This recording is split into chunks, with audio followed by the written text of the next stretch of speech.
There's a decent chance you don't know what ADFA stands for, but the Arkansas Development Finance Authority is a key player in the state of Arkansas, and we are here to celebrate a wonderful gift. And we have President Cheryl Schluterman of ADFA. Thank you for joining us, Cheryl, on Let's Talk. Thank you for having me.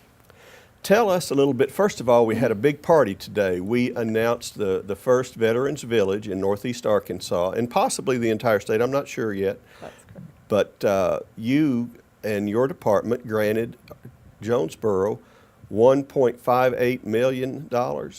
A little bit less than that, $1,058,000, I believe. 1058. Yeah, there we go. It wasn't a math major. Yeah. So tell us how this came about and how you guys chose Jonesboro.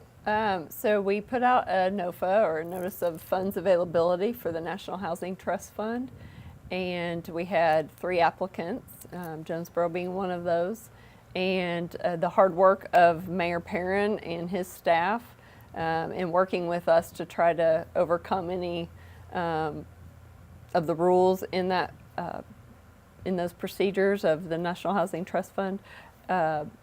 We worked with them, and they did a great job of coming back with answers to our questions and more information and tweaks to that, and we were able to award them some funds. Now, with any grant, there are a lot of stipulations and requirements. Can you talk about some of the key stipulations here and why Jonesboro meets those, or how Jonesboro found a way to meet those when they may not have initially? Sure.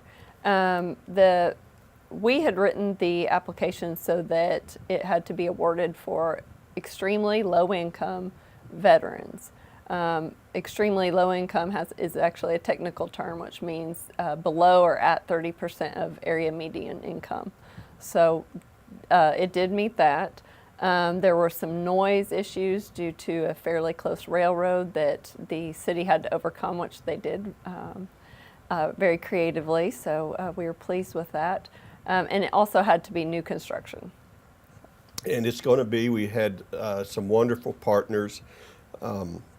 We have Arkansas State University, we have ADFA, we have the Beck Pride Center led by Linda Nash, and we have some architects. John Mixon and his company drew up the plans for this thing, and they're beautiful. The plan for it is to be located off Aggie Road. I think it's between Alice and Chalky, and that intersection right there.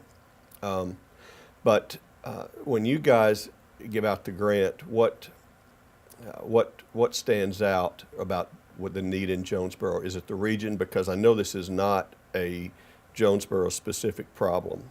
No, absolutely not. It is a statewide problem. And we just recently put out another NOFA, so a request for applications. So we hope to receive some more applications so we can continue to award other areas like Jonesboro that have a need for it. But I would imagine almost every city in the state of Arkansas could use these funds to help low-income veterans. Do you do a lot of work with veterans? Do you see these projects going to veterans and the needs that they have? I think that this project in particular, the Veterans Village in Jonesboro, it was beautifully done. With the support services that will be available to the veterans and the other amenities that they've put in, I think it will be very helpful as transitional housing for them to go and find permanent housing, and then more people can be helped that are veterans in the future. Now, ADFA does other things too. You have a lot of programs, or several different programs. Can you tell us a little bit of some of your other stuff? Sure. We have a program called NSP. Everything's an acronym in government, so a Neighborhood Stabilization Program, and that helps blighted areas, tear downs, and rebuilds, things like that. We also have the home program, and we do down payment assistance for people that are looking to buy a home. We have the low-income housing tax credits, which developers can apply for and get tax credits for building multifamily projects. Is usually what they usually use for those funds, and it's a competitive process. We actually have 2 types of tax credits. They're federal tax credits, and the one is a 9% tax credit, and that is competitive. So once a year we accept applications and we award those. then we have the non-competitive. So anytime anyone wants to, they can apply for those, and those are 4% tax credits. Who best qualifies? To actually apply? apply, usually the developer will apply for the tax credits, Okay. and of course it helps all the low income. They have to meet certain requirements for low income, usually about 50 to 60% area median income. Tell me some of the needs you see. You know, as cities get older, and I've seen this living in other cities, that as cities get older, parts of it decay and people build in other areas rather than, because you can't just come clean sweep an entire neighborhood in most cases. So what are some of the battles, the things that you guys are designed to face? Definitely areas like you're talking about. The NSP funds are a great fit for that. We use home funds for various projects. Home funds can also be a gap financing. So when the tax credits that we were talking about a minute ago, if those can't totally meet the project from financing from a bank and with the tax credits, then we're able to slide in some home gap financing as well. So we have a variety of products, and I'm probably forgetting some program right now, but there are many of them that we have. You have so many, but you have done, can you talk about some of the successes that you've seen? I mean, how it transpired and what it looks like now? Yeah, we've had success, well, every part of the state. We have, in fact, we usually track that by district as far as how much we're spending in each district. Not that we are focused on doing that, but we try to, we are always looking for the best possible project at that given point in time. So we're not focused on the district, but we do track it. And so we have success stories all over. In fact, there's several of them here in Jonesboro that we've used some developers to build both multifamily and single family neighborhoods. And I would say those have turned out to be quite successful in providing affordable housing. And then a lot of times we have mixed properties, so you'll have market rate rents and affordable housing in the same complex. That's very nice. And we saw some of those today, I believe. Yes. Some of the good work that you guys have done in Jonesboro. And what do you see on a statewide level that can make downtown, the neighborhoods around downtowns, better off?